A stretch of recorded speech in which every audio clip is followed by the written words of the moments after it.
अब आप बताइए, नरेंद्र मोदी जी, उनका नाम तो मैं ले सकता हूं ना, प्रधानमंत्री जी, कर्नाटक में वोट का कहते हैं, कर्नाटक के मतदाता भाइयों और बहनों, बजरंगबली का नाम लो और भाजपा को बटन दबा दो।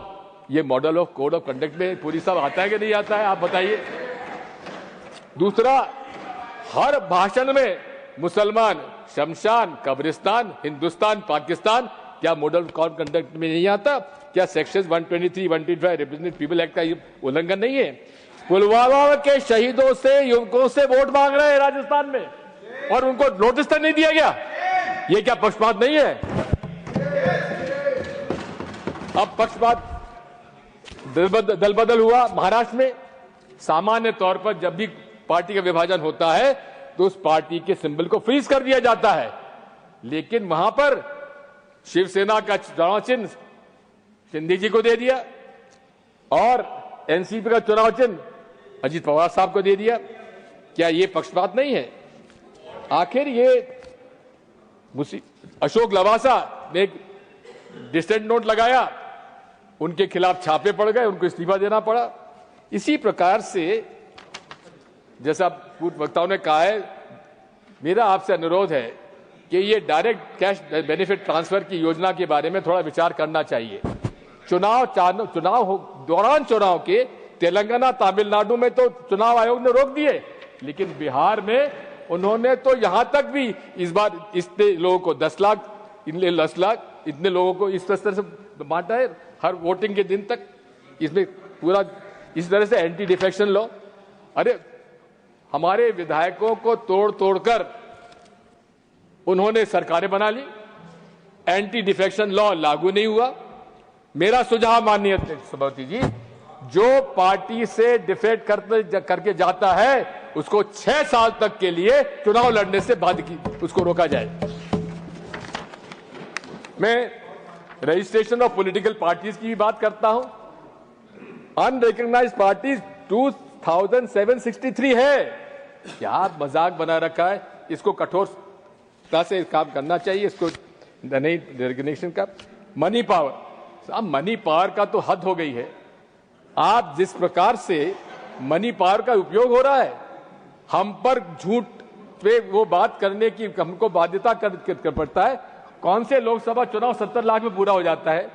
हर मत, जहां तक कि नरेंद्र मोदी जी, अमित शाह जी को भी झूठा प्रमाण पत्र देना पड़ता है कि उनका चुनाव खर्च केवल 70 लाख रुपए में हुआ है।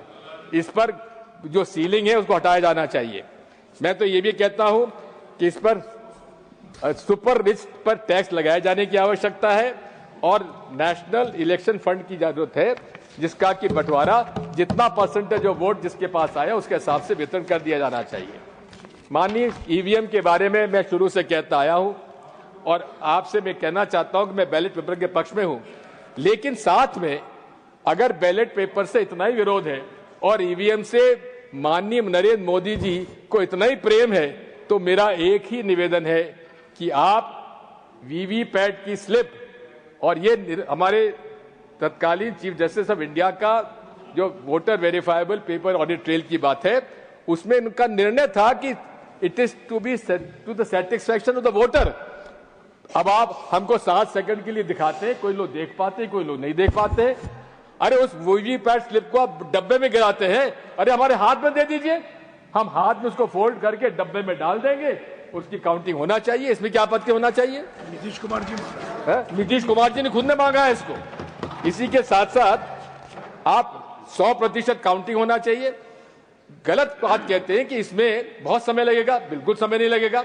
मैंने तो माननीय सभापति जी स्टॉप वॉच से देखा है कि एक जो आखिरी 5 वोट जो बूथ पर काउंटिंग होता है, स्ट्रांग रूम से निकल के काउंटिंग टेबल और काउंटिंग टेबल स्ट्रांग जाने में 47 मिनट लगते हैं। अगर आप ये कहां लिखा हुआ कि 15 टेबल की काउंटिंग होना चाहिए, 50 टेबल कर दीजिए, आप 7 राउंड के अंदर सारा पूरा हो जाएगा, 7 घंटे के अंदर पूरी आपकी काउंटिंग पूरा हो जाएगा। माननीय सभापति महोदय, 1 नेशन 1 इलेक्शन, ये हमारे फेडरल स्ट्रक्चर का अपमान है। ये भारत विविधता में एकता, ये भारत की शक्ति है, और 1 नेशन 1 इलेक्शन से आप उसको तबाह करने जा रहे हैं और ये फासिस्ट डिक्टेटरशिप का एक रास्ता खोल रहे हैं। मैं डिलिमिटेशन के बारे में भी कहना चाहता हूं। मैं डिलिमिटेशन के बारे में भी कहना चाहता हूं। उत्तर भारत और दक्षिण भारत के जो जनसंख्या अनुपात में फर्क है, उस पर हमको उसके आधार पर नहीं होना चाहिए। डिलिमिटेशन जनसंख्या के आधार पर नहीं होना चाहिए। मौजूदा अनुपात जो दक्षिण भारत की सीट से और उत्तर भारत की सीट से, उस अनुपात से ही डिलिमिटेशन होना चाहिए। अंत में माननीय सभापति महोदय, मैंने आपसे अनुरोध किया था कि मैं माननीय अमित शाह जी के भाषण से समाप्त करूंगा, इसलिए मुझे 2 मिनट का समय दे दीजिए। वैसे मेरे पास अभी 1.5 मिनट है।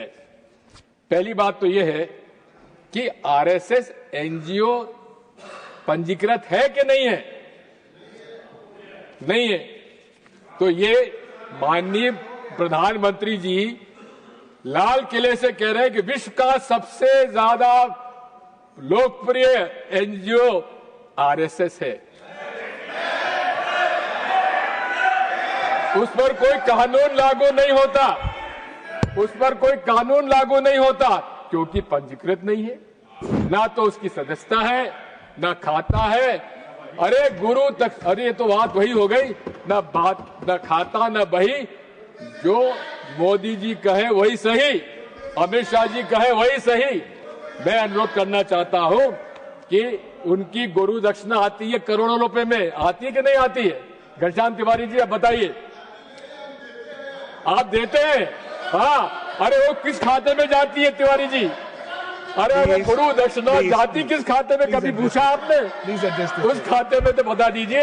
अंत में माननीय अध्यक्ष सभापति जी, उन्होंने कहा था कि हाँ, गर्व से हम कहते हैं नरेंद्र मोदी जी संघ के प्रचारक रहे हैं, और उन्होंने खुद के लिए कहा कि वे भी 10 साल की उम्र से शाखाओं में जाते थे।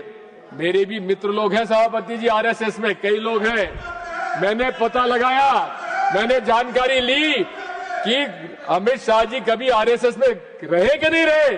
सबने कहा कभी आरएसएस में रहे ही नहीं है। Thank you, thank you. इसलिए नादा आपसे निवेदन करना चाहता हूँ। थैंक यू सर, मैं आपसे अनुरोध करना चाहता हूँ। The other side is saying please authenticate it. Authenticate. I will authenticate. Right. He's saying he'll authenticate it. Let's conclude. I am authenticating. Let's I will authenticate. Amit Shah ji, अगर अमित शाह जी यहाँ खड़े होकर, one second, honorable minister, honorable minister, yes, एक minute sir, एक minute, honorable minister, सभापति जी, गृह मंत्री जी लोकसभा में इस इलेक्शन रिफॉर्म की चर्चा का जवाब देते समय उन्होंने ये कहा, ये एकदम असत्य बोल रहे हैं। उन्होंने ये कहा कि मैं 10 साल की उम्र से एक नारा लगाता आया हूं कि गली गली में नहीं, गलियां सुनी है, शहर की गलियां सुनी है, इंदिरा गांधी खूनी है, ये नारे लगाता है। ये कहा था, ये तो कहा ही नहीं था जो ये कह रहे हैं। ये असत्य बोल रहे हैं। और आरएसएस का मैं हूं, इसका मुझे गर्व है, ये कहा। Okay, please conclude, please conclude. शहर की गलियां सुनी है और इंदिरा गांधी खूनी है, ये नारे लगाए अमित शाह जी ने कहा। मैं 10 साल की उम्र से लगा रहा हूं। Please conclude, please conclude. उन्होंने आरएसएस में अमित शाह जी रहे कि नहीं रहे, उस पर कोई अपनी बात नहीं की, उन्होंने स्वीकार कर लिया। और मैं चुनौती देता हूं अमित शाह जी को, यहां अगर वो खड़े होकर, जो आरएसएस की प्रार्थना सभा है, please conclude, please conclude, please conclude. Sir, अंत में मैं आपसे कहना चाहता हूं, He's concluding. I'm concluding. Sir, I'm concluding. Sir, I'm concluding. Please conclude. Sir, I'm coming to you. Coming to you. Please conclude. Honorable member, please conclude. Sir, I'm concluding. Yes. Thank you. Yes, please. Honorable Minister. Everybody, सब लोग बैठ जाए। Honorable Minister. जो एक बार भी RSS की शाखा में जाता है और ध्वज प्रणाम कर लेता है, वो आरएसएस का सदस्य होता है। यही उन्होंने कहा कि मुझे गर्व है कि मैं आरएसएस का सदस्य हूं, यही कहा उन्होंने। Thank you. We move on. You have concluded.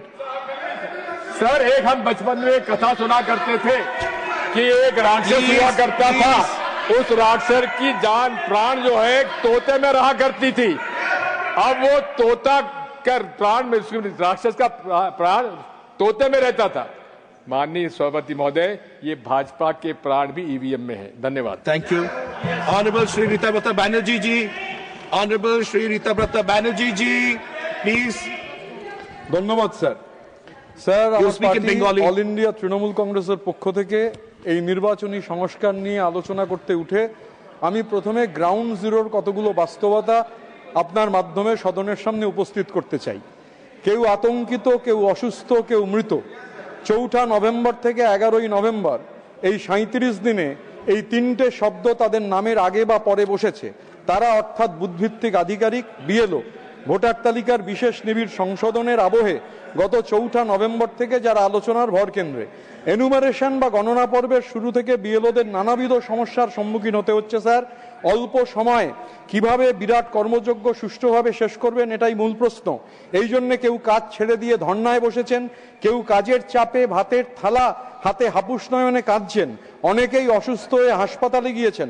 পশ্চিমবঙ্গে এ পর্যন্ত 4 জন বিএলও মারা গিয়েছেন, আত্মহত্যার ঘটনা ঘটেছে। এগুলো প্রাতিষ্ঠানিক খুন স্যার। কেন্দ্রের শাসক দলের অঙ্গুলি হেলনে নির্বাচন কমিশন 2 বছরের কাজ 2 মাসে শেষ করতে গিয়ে ইচ্ছাকৃতভাবে এই পরিণাম ডেকে এনেছেন। কমিশনের মতে, according to the commission, the BLOs are the friend, philosopher and guide of the local people. কিন্তু জনগণের সেই বন্ধু, দার্শনিক এবং পথপ্রদর্শকরাই কাজের চাপে ভীত, সন্ত্রস্ত, তটস্থ এবং মৃত। কাজ শুরুর 4 দিনের পর স্যার আমাদের রাজ্যে প্রথম মৃত্যুর ঘটনা ঘটেছিল। 9 নভেম্বর কাজের চাপে বিএলওর মৃত্যু হয় পূর্ব বর্ধমানে নমিতা হাসদা। এরপরে জলপাইগুড়িতে কাজের চাপে নিউ গ্লেনকো চা বাগান এলাকার বাসিন্দা শান্তিমণি ওরাও তিনি মারা যান। এরপরে 21 নভেম্বর নদিয়ার কৃষ্ণনগরে বিএলও আত্মঘাতী হন, নাম রিঙ্কু তরফদার। 51 বছরের এই বিএলও তিনি তার সুইসাইড নোটে আমাদের দেশের নির্বাচন কমিশনকে দায়ী করে গিয়েছেন স্যার। মুর্শিদাবাদে হৃদরোগে আক্রান্ত হয়ে মারা গিয়েছেন জাকির হোসেন নামের একজন বিএলও। রাজ্যে আমাদের এমন কোনো জেলা নেই যেখানে কোনো বিএলও অসুস্থ হয়ে হাসপাতালে যাননি। কেউ কেউ কাজ করতে বেরিয়ে মাথা ঘুরে পড়েছেন, কেউ বাড়িতে বসে বিএলও পোর্টালে নথি আপলোডের সময় জ্ঞান হারিয়েছেন। Point of order. Are you yielding? I am not, sir. Let me finish this. I'll come to you in a minute. Let him allow for a minute. মাত্রাতিরিক্ত কাজের চাপ sir. 1 second. Sir, I'm coming to you. 1 minute. Yes, please. You are yielding?